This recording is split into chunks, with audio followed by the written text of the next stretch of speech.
On the air. That was faster than I expected. I'm your host, Mike Rafferty. This is the BAMF podcast. We are talking to legendary RPG artist Storn Cook, right down here. Down here. How you doing, Storn? Thank you very much for coming out. Oh, my pleasure. My honor. Hey, let me introduce our Brady Bunch grid of co-hosts here. I think you know most of these guys. Jacob Blackman, right over here. Hello. So a legendary artist. Yeah. Next to Jacob is Ross Watson, who has written for all kinds of stuff in the industry. Star Wars, Warhammer. I could go through your whole resume, Ross, but we'll be here all day. But and last but not least, Walter Billiard. I haven't written anything. That is a lie. Walt's written 1,000 words just while we've been sitting here dealing with technical difficulties. He's a novelist. And he has a beautiful singing voice. Yeah, well, we could experience that. Hey, Sean. We can experience that, or we can talk to the man of the hour, Storn Cook. We could. That's right. Just forgive me one I think second. I think we should hear the singing. Because what do I have to say? It's all about cadences and dirty limericks. It would get weird real fast. Well, how about I play our intro music as I love that. And I'll sing one that. You know, for those of you in the audience, it's really a shame you couldn't hear Walt singing because he did a really heartfelt version of Danny Boy while the intro was playing. It was amazing. I'm personally from the Glens and down again. It was something. Brought a tear to the eye. Yeah. So Storn, you have been doing RPG art for just a really long time and a lot of awesome stuff. If you don't mind, I'm going to share some stuff from your DeviantArt page, if that's cool. Yep. I just updated that DeviantArt page, so thank God I had done that because there was some really old crap. You know, speaking of old stuff, I should say, Storn, I've been a fan since 1993. Oh, look at that. Yeah, Dark Champions. That was probably the fourth product I did for don't forget Allies. And Allies, yep. Look how bad those covers are. That's really sad. Are you kidding me? I love this one with the Seeker. That's not mine. Unfortunately, that's not mine. You're credited. I know. I think it's a mistake. That guy did a lot of video game art. He did a lot of like actually video game booth, like the consoles. He would do the sides art. He did a ton of stuff like that. I don't know his name. I never met him, but I recognize his style anywhere. Huh. So you had nothing to do with that cover. I had nothing to do with that cover. Yeah.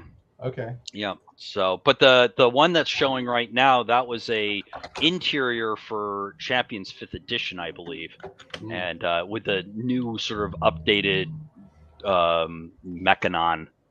And I remember having to work from the video game art that was coming out for Champions Online. And so a lot of these designs were coming to me, although I really like that one. So Mechanon looks awesome. Great job. Yeah. And certainly a different Mechanon than we grew up with in the 80s.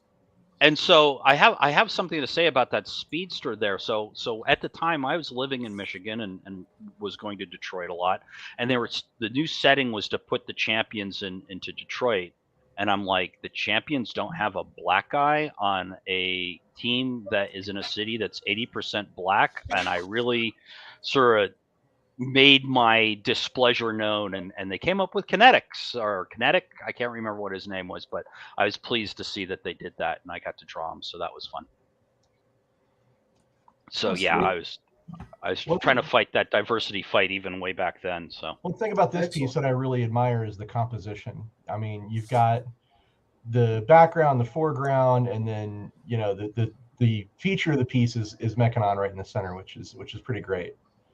Yeah, a lot of artists I know struggle with this kind of composition. With Defender's arm pointing straight at him. That's composition 101, boys and girls. Yeah. No, I've always liked really working on composition. That's always been a part that has come easy to me, and something that I take great pride in. So thank you for noticing. Thank you for bringing that up. Sweet. So you have You know, Walt, you sent me a whole list of really good ideas to talk about. I was just blanking all of them. And But, you lost them all, didn't you? I did. I will dig it up though. But before we get too far into the show, well, we still have lots of viewers and they are interested and engaged.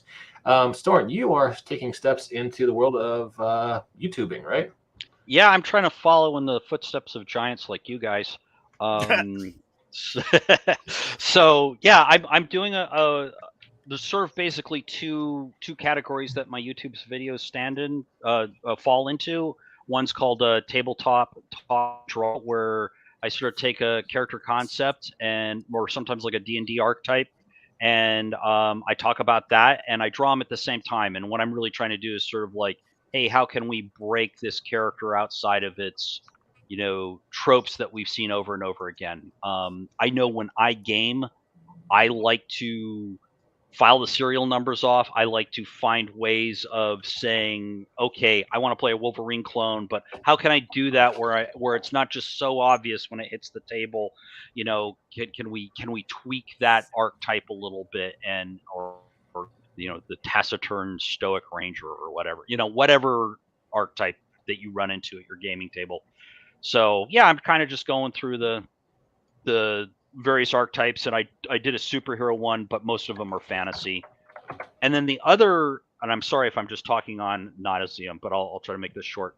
And the other one is it's fine. It's the tabletop tip of the day, which is just like a 4 or 5 minute video, 7-minute video where I talk about some aspect that I've learned or I've stolen from somebody else, and that I think is kind of interesting to sort of some food for thought for your gaming table. So yeah, you're bringing up what's in a name? Oh, so this is one where I talk extensively about the fantasy name generator, which is, I think, an awesome site. That tab is open whenever I run Stonetop, and sometimes even when I run or I'm in modern games. Right now, we're playing in a superhero game that's national. So, like, we're in Austria. I'll have even though I'm not GMing that, I will have the tab open to Austrian names just in case the GM comes up with an NPC on the spot and we need something that sounds, somewhat Austrian, and it's a great resource. So yeah, watch the video, check out Fantasy Name Generator. It's a great tool for game masters. And the point of this video was looking at real world names for fantasy games. So I talked about my Stonetop game, and we talked about using Finnish names. We talked about using Czech names, Tamil, Hindu, Persian names. And because these have been vetted by the real world, these are real names, but they're not, readily recognizable by a Western European audience. They still sound fantasy-like.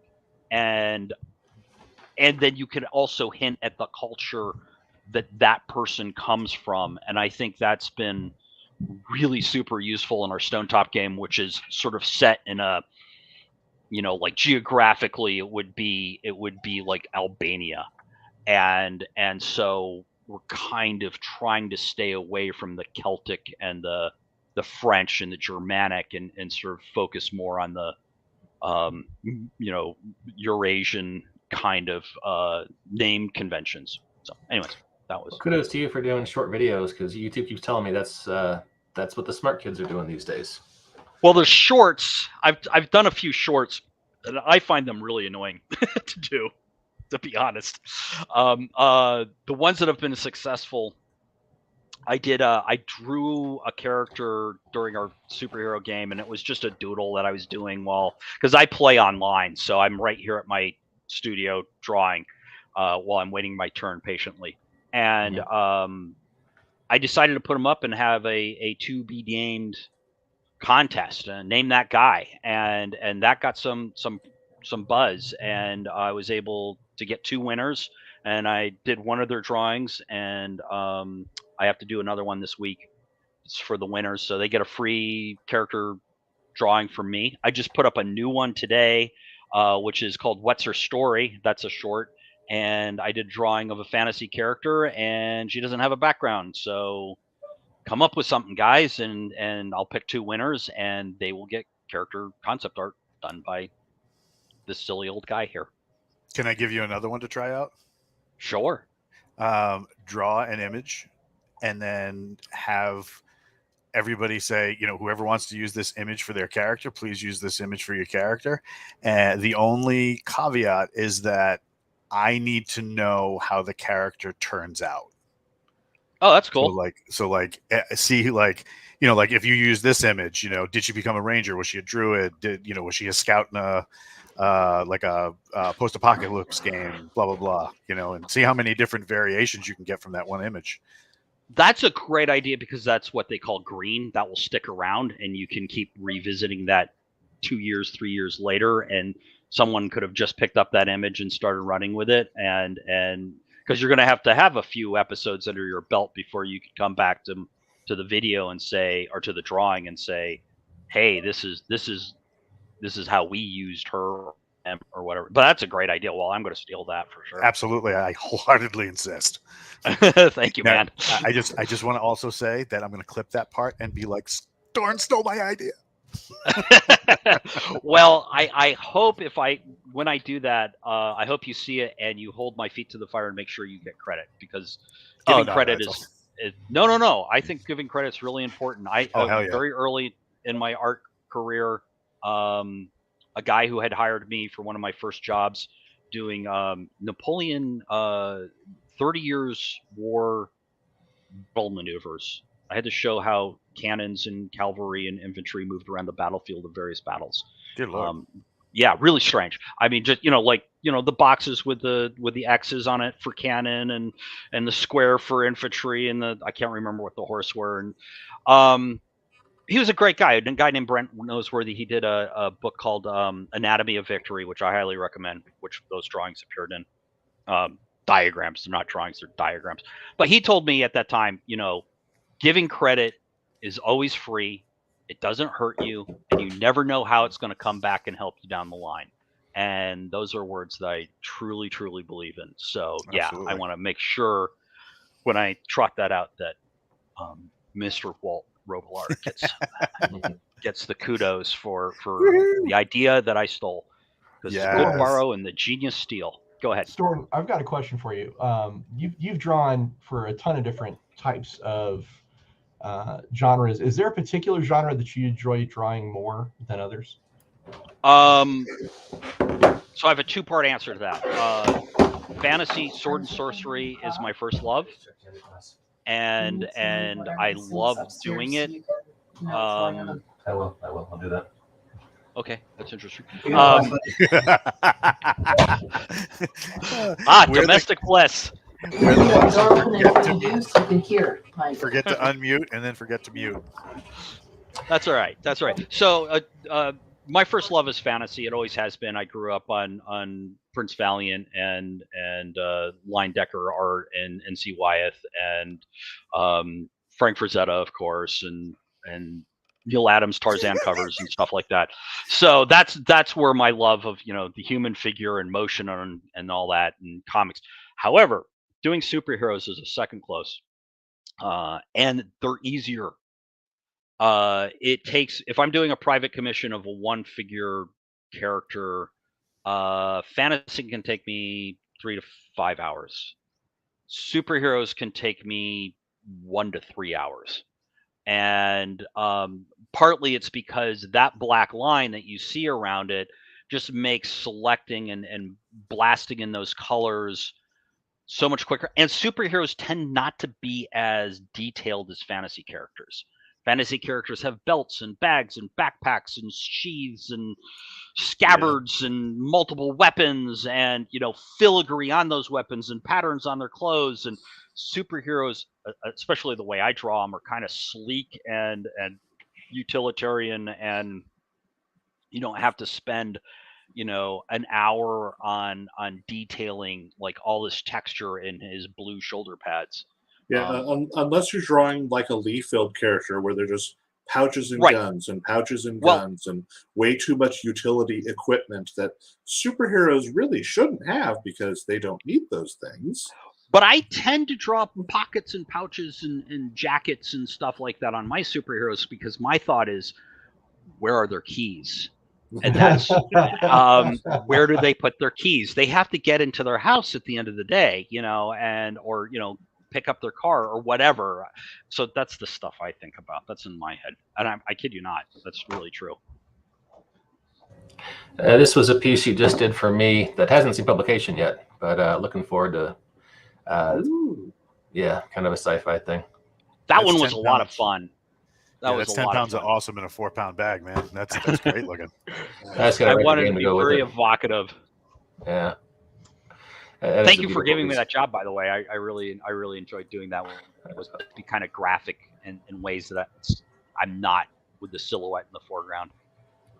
That was the winner. That was the winner of Name That Guy contest. So this is Mongoose. Gosh, I wish I could remember the guy who came up with it. I could look it up, but I don't want to take away from. So are you guys? Do you guys game together at all, or do you just sort of band together to talk about gaming in general? Yes. We have the BAMF podcast that we do here, and we talk about various things. But occasionally, usually on Mondays, but sometimes different days of the week because of scheduling, we get together for what we call lunchtime beat 'em ups and just have a little short gaming session. Cool. Whoever feels like running gives us a little scenario, and we play through it real quick. Nice. That's awesome. The picture that you just put up, I wouldn't mind talking about that a little bit because this is my foray into Midjourney. Yay. Oh, goodness. Yes.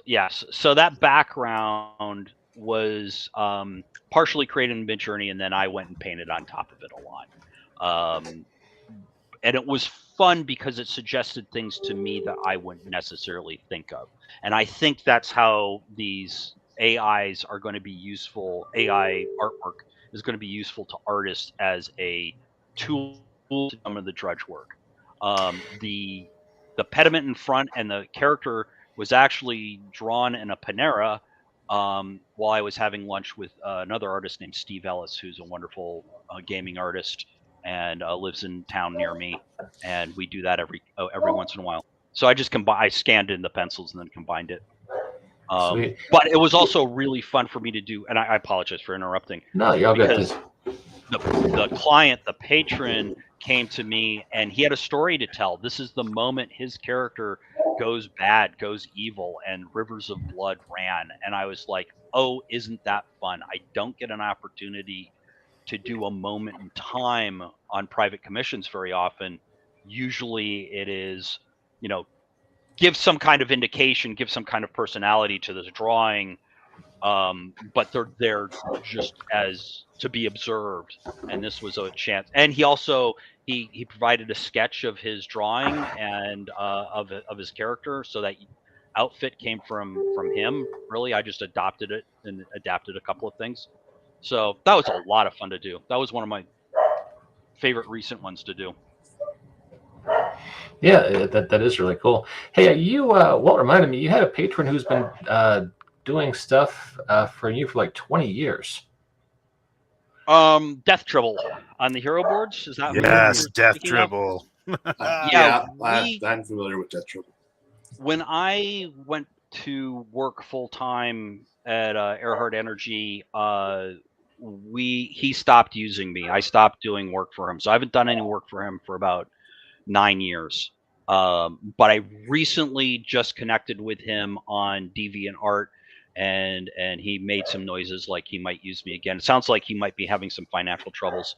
He needs to square away some money first. But if he I would love the opportunity to work for him because he has such a wonderful, bizarre sense of humor, and you just never knew what you were going to get from him. And yeah, I was doing one a month for him for years. Yeah, personally, I'm running a covert meth lab in the back of my SUV, and that's how I pay for my art commissions. I guess I shouldn't say that on the air. That was a joke, guys. Everybody. Yeah, we're so small the FBI is not listening, or if they are, they're bored. That image is amazing. That's I gorgeous. love this one. This is one of my favorites. I gotta admit, I really was happy with the way this one turned out. A drow raised by dwarves. How do I show that? And becomes a paladin. So I sort of did an underworld fortress that I hope felt dwarf-like and not drow-like. So that was my intent. I plan to steal this for my next story. Well, Awesome. yeah, No, it's just important. kidding. It's important to remember the dwarf is Art Deco, elf is Art Nouveau. Right. And drow is H.R. Geiger, right? Yeah. with just throw webbing on it, and there Right, you go. You're right. fine. Hey guys, I have a Todd question. McFarlane, Spider-Man. Go ahead. I have a question from Sean Ver, and it's a long one, so I was going to stop sharing and put his comment up. And there we go. I have a question for Storn. The cover to Darren Watt's Golden Champions, does that exist as a physical piece? Also, has it ever been for sale in the open market? Asking for someone who purchases original RPG artwork. Thanks for the question, Sean. The cover semi-exists in real physical space. Each of the characters, including some of the Nazis, are penciled on like really crappy copy paper, just because I like the way copy paper feels with my pencils. And then they were scanned in, digitally inked, and compiled, in the background, and all that was digital. The robot might have been digital. I don't think I drew the robot or the train as physical pieces, but I've got the drawings. I mean, they're not particularly, yeah. I get to punch Hitler. That's always fun. That is pretty cool. Huh. Jacob, you are muted right now. I'm sorry, say that again? Oh, Jacob was muted. All I was saying is this is a great cover. Yeah, it really is. Oh, hey, we have another thought. Question from a commenter, and I can't say his name, so I'm just going to share it. And the question is, hello, Yusaquin. There you go. You're a better linguist than I, sir. Thoughts on AI art, like Midjourney? Fad? Game changer? Well, I used it. I've used it a couple of times now, and I think it's interesting. I was doing some work for Artelasaurian, and I had to come up with a parking garage. So I ran a few prompts through like beat up parking garage and Midjourney, and I can't show it because it's still under NDA. But it gave me some lighting things that I would have never have come up with. And even though I ended up painting like all over it, and it just literally existed in the background as a texture, I did keep the structure of the lighting, and I was really happy with that piece. So I think it's useful. I don't think it's a fad. I think it's only going to get better, and I think it's really scary. I do private commissions were 80% of my business. Before I went to full time, and left the art world, and now that I'm back, I am seeing private commissions be less of my business now for sure. And I think because if you can get your character with a bunch of prompts on Midjourney, why are you going to pay me to do it? Now, there are things that I can do that Midjourney can't. I'm very good at action. I haven't seen good action come out of Midjourney. I haven't even seen good camera angles come out of Midjourney yet. Like I tried to do like, up angle and all this stuff. Like I wanted sort of a mechanical background for the parking garage. I wanted like a real low angle shot, and it couldn't do it. I can do that. I can do 3-point perspective. I can do anatomy in motion. I can do clothing in motion, and Midjourney just can't seem to do that yet. But there's also this trend where they're stealing from actual artists, saying, ape the style of Jim Lee or something like that, and that's a really scary legal slopes that we're now on. And I sort of feel like, well, the stuff that I did in Midjourney, one, I did the prompting on it. Two, I painted all over it. I don't think you could really recognize it that much. And I'm not stealing from anyone except maybe the photos that they used to cobble it together. I don't know. I mean, I think this stuff is going to get challenged in the courts real soon. Yeah, I wanted to say Getty for sure, and maybe Shutterstock both removed AI-generated art in the last week from having concerns like that. So I saw on D&D Art, which is a Facebook group, saying that they didn't want to have any AI art coming through, or it had to be labeled for now, and there was a big poll on saying no to it. And I think it's like Oh, you said no to that? You saw that? Yeah. Frank, I like a lot of the mid-journey art that's coming out, but I think there should be a separate area for it, because that group was created for artists to share their work, and I just personally believe that artist-generated work should have its space. And if you're going to do AI-generated art, do that elsewhere. Yeah, some of it is so scary good. I mean, some of it is just like unbelievably beautiful and wonderful and intricate and blows my mind. Yeah, I'm constantly getting, but there's also a sameness to a lot of it. But I mean, you could say that about photography too. And I mean, I remember in the 50s they said, photography is going to kill. Not that I was around in the 50s, but I know my history of illustration was going to kill the paperback cover artist, and it certainly did. I mean, it certainly really hurt the coverback paper, the paperback artist, and now we're in this weird place where I see photograph art on books in Barnes and Nobles, and I know that was more expensive than hiring an artist would have been.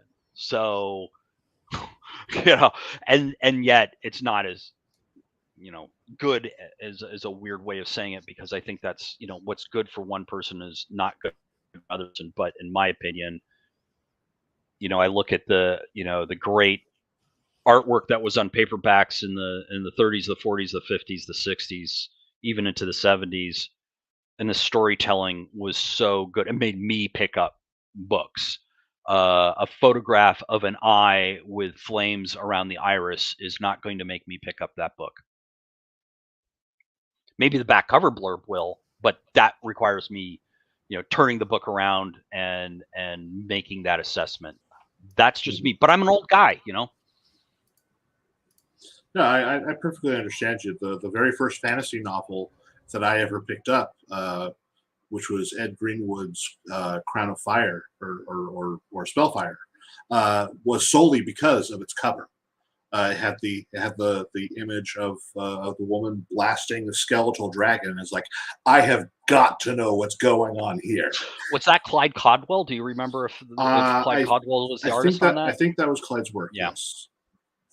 This is an interesting quote or a tweet from Cayuga Quinn. I think the only reason I can say that is I live near Lake Cayuga, and it just sounds like it's an Iroquois name. I could be totally wrong. Not an artist, but I find 20% of the art created is useful. Damn, that's really high. I mean, I think my entry into Midjourney, I probably have 50 images and 1 or 2 of them are useful. Or I stole. Actually, none of them are useful by themselves. I had to adapt all of them. I have now a Children of Midjourneys over here in the background. Yes, absolutely. Michael Whalen was his Elric covers. I was reading his Elric in 1976. Yeah, especially. Yeah, those are phenomenal. I love Michael Whalen. He's one of my favorites. For me, it's Daryl K. Sweet. Anything Daryl K. Sweet illustrates, I'm like, I got to see what this book is. And then you got into the Wheel of Time, and you were like, oh my gosh, 3 pages of buttons. There it is. Yep. Russ found that for us. Yep. I think that was used for a cover of the Forgotten Realms, one of the Forgotten Realms editions too, because I think I had that one. I think so. And just to throw it out there, since we're talking prints, Sean mentioned earlier he thought the cover you were talking would make an excellent print, and I'm not sure which cover we were talking about. Golden Champions. Gold Champions. That unfortunately I do not own the rights to. So yeah, that's not for me to that was work for hire. Spell fire. So yeah, I was gonna say I don't know. I guess the right situation is tricky, but I know Jeff D did like 5 or 6 Kickstarters where he was recreating the art from old TSR books that he did. So yeah, I remember seeing that stuff. I think I would rather go jump in the lake when it was 40 degrees than do that. Because I do not like going backwards. I do not. And to me, somehow that's going backwards, like going back to my old stuff. It's like, just give me something new to do. That's why I play around with 30 different mediums, and I'm always constantly bouncing between traditional and digital, and I'm just never. And that's probably a detriment to my career in ways, because I don't have just one style. Thanks, Sean. I'm glad. Yeah, I didn't. And it's nothing. I think the fact that Jeff did that is amazing. And I mean, he was one of my heroes. His deities and demigods and his Elric stuff, and totally blew my mind. I loved that stuff. I was aping. He was probably the first artist I actually kind of like tried to draw line for line. Yeah, I spent a lot of time staring very intently at his best set. Yeah. I remember she was a bit special for, she was a bit naked. young pubescent boys. Yeah. Well, hey, just to get in there, because some people listen to this podcast and they don't watch it. YouTube.com/user/Storn Cook is Storn's channel. He's got some great content there. Please check him out. Like and subscribe. Hit the bell, as the kids say, because he is doing some really cool stuff there. Do you have any other new projects coming up you'd like to tell us about? Wow. Well, I know that I'll be doing some cyberpunk work for a while. So that's really exciting for me. I have an incredibly great art director over at Artalosaurian named Jay. She's absolutely wonderful and an absolute joy to work with. I've had the opportunity to work with some good art directors, and she's right up there. I also give it out to Hal at Green Ronin for Mutants and Masterminds. He was always a real joy to work for. So of course Darren Watts is a joy to work for too. When he's commissioned me to do stuff. I think, just projects wise, I've got some private stuff that I'm just going to keep kind of, banging out and trying to make YouTube videos of. And if you want a private commission, anybody out there, I'm open for commissions. Can I give my website for commissions? Oh, please. Yeah, it's real easy. It's www.stornart.com. I was blessed with this incredibly weird name, and why not take advantage of it? I'd love to see you and Jacob collaborate on something superhero-y at some point. My. Yeah, that would be fun. That would be fun. I'll try to keep that commission in mind, and like maybe when I get the Superpowered Legends of Volume 2. But maybe you could frame that commission as we'll do a duo, and I'll do the left side, and you can do the right side, or whichever side you prefer. So we could have them back to back or something like that. We should do something that would be fun. Where are you finding some of this stuff? I don't remember seeing it. Holy cow, that's ancient. I think this is from your LPJ stuff, right? Yeah, when you did a whole bunch of art packs. Yeah. There was a sale one day, and it was like, you can get all of the things Storn's ever done. I'm like, well, cover me in peanut butter as I run naked. Let's do this. Yeah, that was nice to wake up one day and have those sales in the bucket there. That sale is still going on, by the way, folks, and it's just not my art. It is there's like 4 other artists in there. It's an amazing deal. Where is this? Drive-through RPG. I can. Yeah, if you go to Drive-through RPG and go to LPJ Studios, they have an area for stock art, and yeah, it's just a huge amount of stock art you can get for very little money. Yep. And if you're a small publisher and you want to, have something to, I think art is really important. If I can go on a bit of a rant here, I think art is really important for role-playing games for a reason that people don't talk about a lot of times, and that is their textbooks. That's what an RPG book is. It's a textbook. It's conveying information and trying to get you to remember it. So when you play your game, you can retain it. And art does a really useful job of breaking up text and then also associating memory with the bit of text that isn't salient. Like if you've got a guy in full plate and carrying a ton of armor and a ton of backpacks and canteens and stuff, and that's in the encumbrance section, you're going to remember that picture, and then you're going to remember the encumbrance rule, or you're going to be able to flip to the encumbrance rule really quickly. Not everybody goes by the page number or something like that. Some of us are visual learners. Oh, thanks, Sean, for purchasing some of my art packs. I really appreciate it.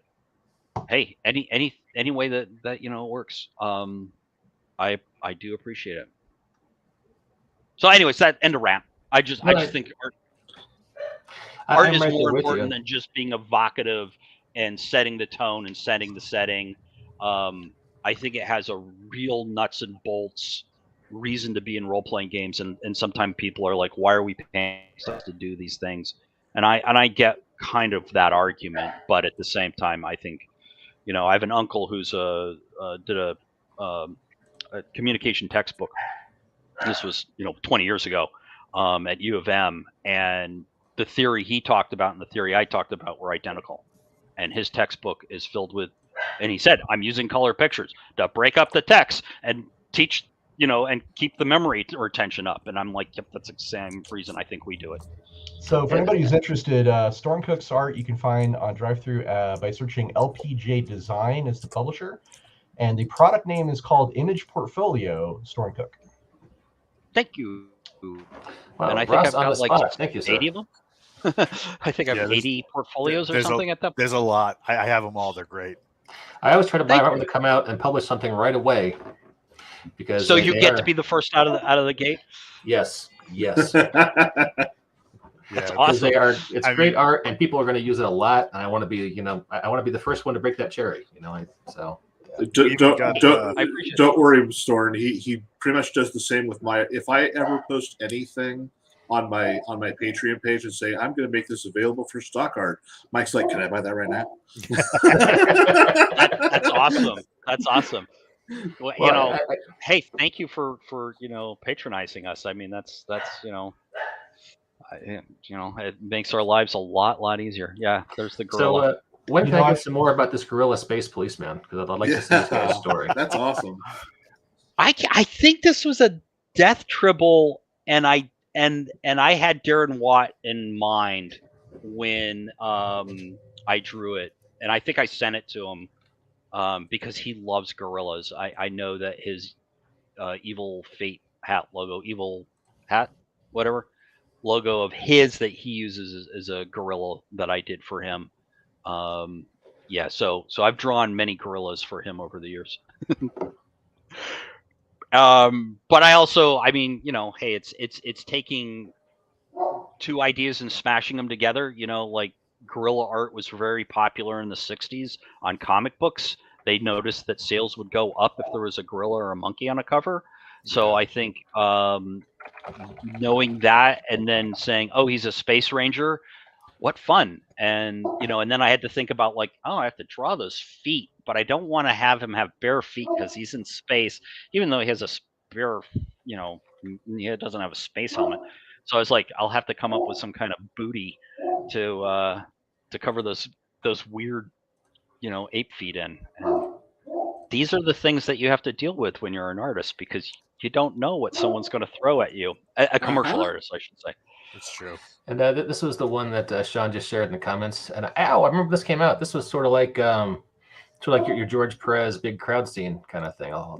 There's more to the. There's a very personal story to this. So I have been part of a Champions campaign for over 28 years. might be going on 30 years. And this was from a few years ago. And Neil Carver, who's the GM of the game, and I've co-GM'd in this game occasionally. Every year I go to Ann Arbor to hang out with the old gaming group. We come from all spots of the planet at the moment, and we play for a weekend. And the Red Dragon universe, Red Dragon was the first character in it, which was Neil's character, has been going on for 30 years. And so I decided to give this to him as a poster, as a thank you. And then, of course, try to make money off of it, because that's how mercenary I am.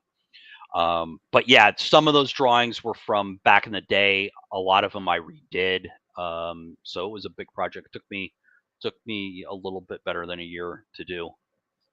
That one's very near and dear to my heart. Oh, it's an amazing piece for sure. Thank you. Getting towards the top of the hour, Ross, you've been kind of quiet, sir. Do you have any questions for Storn? Yeah, I mean, your work is very heavily identified with a lot of Champions products, and to hear that you've been playing Champions for a long time it's very interesting. Because I had no idea that you actually played the game as well as did the art for Croy. I was actually, when I was working for Iron Crown, doing their Shadow World stuff, which was my first freelance job in the role-playing game industry. They had the license to Hero, and I campaigned like monthly to get Hero stuff to do, because I was playing in a Champions campaign at that moment. And then it was funny. I started doing artwork, and then about a year later, I started in the Red Dragon universe. I had moved to Columbus to go to art school. I met Neil, and we started up. So yeah, I didn't mean to interrupt you, Ross. Did you have a follow-up to that? No, just I was just kind of expressing it's really awesome when you find somebody that has done a lot of work for a particular property, and then find out they're also a fan of that property is really cool. I am also a guy who's played a ton of Champions, and you may have seen the new version of Strike Force that came out a while back. That was something I was the lead developer for. So yeah, Champions are near and dear to my heart. I knew it came out. Strike Force was near and dear to my heart too. It was the first Champion supplement I bought, and Dennis Loubet is an art hero of mine. He did a lot of artwork for the original Strike Force. Did a lot for the reboot too. Good. Yeah. No, he's a great artist. I'm a huge fan of his. He did a. Well, you need to come down to ChupacabraCon. You can play Champions with me and with Dennis. There you go. Yeah, it's super fun. There you go. Yeah, I mean, my characters are scattered throughout like 2 or 3 editions of Champions. I've snuck in characters in the backgrounds of our games and stuff like that. So, yeah, I was very much drinking the Kool-Aid of Champions. So. Hooray!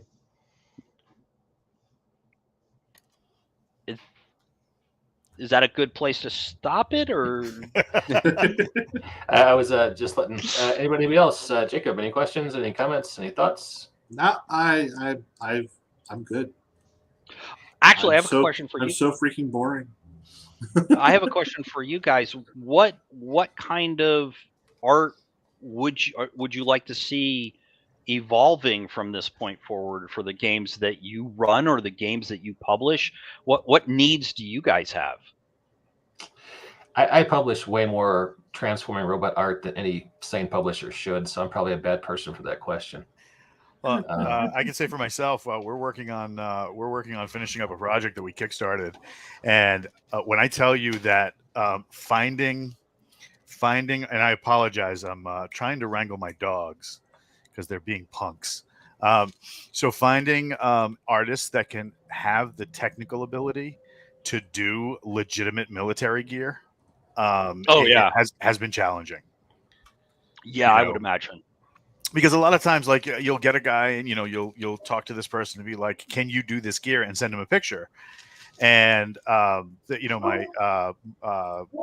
my customers know what the gear is supposed to look like, know what the characters are supposed to look like. So when I get an image back, and I was working with one artist, and I mean, what they turned in was like kindergarten watercolor, and I'm like, I'm not paying you for this. I want to pay you for the artwork that you had and advertised. If that's not your artwork, then I'm not paying you. But like, seeing. I mean, it doesn't have to be like. I don't need to see a serial number on a weapon, but I need to know like you took. It's got to be an M4 and not a German World War II 1938 Schmeiser. Yep. An MP38 or whatever. By the way, I can do military art. And I'm a huge fan of Escape from Tarkov, so gun porn is in my back alley. Nice. So I don't know if you've ever played Escape from Tarkov, but oh Lord, yeah. We do. We have. It's this like, thing, do you want the angled foregrip, or do you want the skeletal foregrip, or do you want the foregrip that has the little bipod that pops out and you have oh my God! I know that stuff. I know how to do that stuff. And actually, I think a lot of that. I mean, I've joked that I can draw a lot of things out of my head, and I can draw anything with reference. Awesome. So and then there's certain guns that drive me crazy. Like, I don't know if you've ever tried to draw a Thompson, but Thompsons drive me crazy because there's not parallel lines in the barrel compared to the receiver, and oh my God, they're hard. And then the organic shape of the buttstock, and it's like, would I rather draw that or a Glock? Boy, Glocks are easy. They're just a freaking tube. Yep. You know, my favorite way to draw a Thompson is as an M41A pulse rifle. Whenever I found out that's what you just hide it under other stuff. Well, that's what they did. They crammed it. I know. Yeah, they along with a Remington 870. I'm like, holy crap! That's really what's under there. That's great. I mean, before I was a role player, I was doing World War II miniatures wargaming and squad leader and stuff like that. So when I went to Star Wars in 1977, I was like, the stormtroopers are using dressed up Sterling submachine guns, and it's like, I picked up on that right away. So that's pretty dope. I think with the rise of some of the stuff that's coming out from Renegade Game Studios, like the G.I. Joe role-playing game, the Transformers role-playing game. We're going to be seeing some nostalgia products come out, and people are going to want, character art for all that, because they're going to want their Joes drawn. They're going to want their Transformers drawn. Oh my God, all the Uzis. Yeah. I've got a funny story about G.I. Joe too. So when I was before I was working in the gaming industry, I was in New York City, and I had a job doing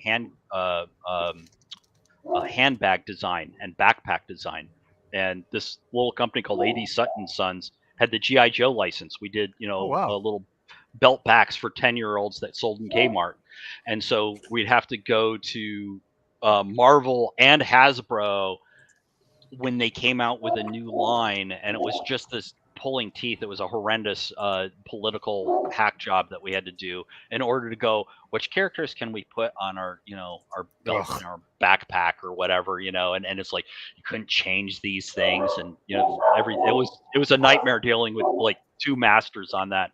Although I think the product line did very well at Kmart, although Kmart's no longer with us really in any shape or form. So I guess I got out of that gig when the time was good. Right on. I will probably. Yeah, I don't know if I'd be. Go ahead. Oh, that spooky sci-fi thing that you did the cover for. When I get around to writing that, I will probably hit you up for some more spooky sci-fi art. I just need to write the damn thing. Sure. I have a new rule where I don't commission too much art before I write the book. It can be a bad habit to do in the other order. That's a really bad habit to break. I think you should just continue to commission artwork. Yes, I agree. I'm joking. I'm joking. Don't let Storn go hungry. Yeah. Or Jacob. Well, we can't have Mike go hungry either. So that's I got that meth lab in the truck, guys. I'm gonna be fine. You got enough meth, you don't need to eat. So it's Walter White taught me that. Anyway, enough jokes about meth labs in my truck. Appreciate everybody coming out. Jacob, Ross, Walt, thank you guys for co-hosting. It's been a lot of fun. Appreciate it. Storn, thanks for coming out. Everybody, youtube.com/user/Storn Cook. You can like and subscribe. I'm going to put you on solo layouts. Share that again because I could not see what you had there, Russ.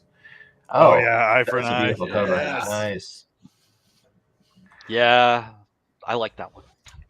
And Thank you guys for having me. I really appreciate it. Thank you for giving me a platform to talk about my art and my other projects. And if there's anything I can do for you or anyone in the audience, let me know. And also, like, if there's something you'd like to pick my brain about, down the line, keep me in mind. Storm, just real quick before Mike hits the button, do you have a newsletter people can subscribe to so that they can keep up with the art that you're doing and possibly where and when to commission you or watch your show? No, okay, for a while I was doing sort of a, through my website, I was doing a blog, but I have not kept that up, but that might be a good thing to do. All the cool kids are doing Substack newsletters these days, just so you know. I don't even know what that is, and that shows you how uncool of a kid I am. We can talk right when he hits the button. Okay. All right. Hey, folks, thanks for checking out the BAMF podcast. If you've enjoyed this content, please check out our Patreon or buy us a warm beverage on Ko-fi. Anyway, thanks for your time, and we will catch you next time.